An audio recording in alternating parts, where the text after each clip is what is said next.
PUBG, free fire, ludo આ બધી game રમવાની બહુ મજા આવે. પણ તમને ખ્યાલ છે કે આ ગેમની લત છે ને એ તમારું જીવન બરબાદ કરી શકે એમ છે. આઈઆઈટી કોમ્પ્યુટરમાં સ્ટડી કરતો, 4th સેમમાં સ્ટડી કરતો એક સ્ટુડન્ટને એની મમ્મી આ પબજી અને આ બધી ગેમની લત છોડાવવા માટે મારી પાસે લઈ આવેલા. આ છોકરો આખા દિવસમાં 8 થી 12 કલાક મિનિમમ ગેમમાં રચોપચો રહેતો. છેલ્લા 6 મહિનાથી એણે કોલેજ પણ નથી જતો, સ્ટડીનું તમામ વસ્તુ છોડી દીધી છે. અને આ છોકરાએ આ ગેમને લીધે એના પોતાના સપના અને એના મા બાપના સપના ચકનાચૂર કરી નાખ્યા છે. એની પાછળનું એક સાયન્સ છે. તમે જ્યારે ગેમ જીતો છો ને ત્યારે તમારા બ્રેનની અંદરના ડોપામાઇન નામના કેમિકલ વધે.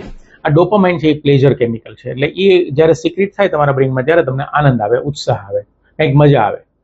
પણ આ ડોપામાઇન આ જ્યારે ગેમ રમતા હો ત્યાં સુધી જ તમારામાં સિક્રેટ થાય છે.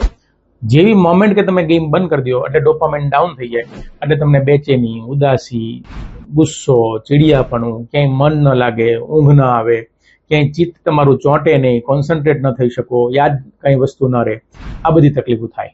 અને આ બધી વસ્તુ બંધ કરવા માટે ફરી વખત તમારે ગેમ રમવી પડે. એટલે આ ચક્રમાં તમે ફસાઈ જાઓ. અને મોબાઈલ ગેમ એડિક્શન કહેવાય.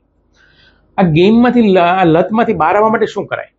તો એક તો તમારો સ્ક્રીન ટાઈમ બહુ લિમિટેડ કરો. બહાર ફ્રેન્ડ સર્કલમાં, ફેમિલી મેમ્બર્સમાં બહાર આવતા જતા થાવ.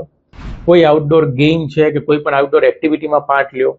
એક્સરસાઇઝ છે, મેડિટેશન, ધ્યાન, પ્રાણાયામ, આ બધી એક્ટિવિટી કરો. આ રીલને તમારા ગ્રુપમાં મૂકો. શક્ય છે કે કોઈના જીવનનું પોઝ બટન આનાથી પ્લે મોડમાં આવી જાય.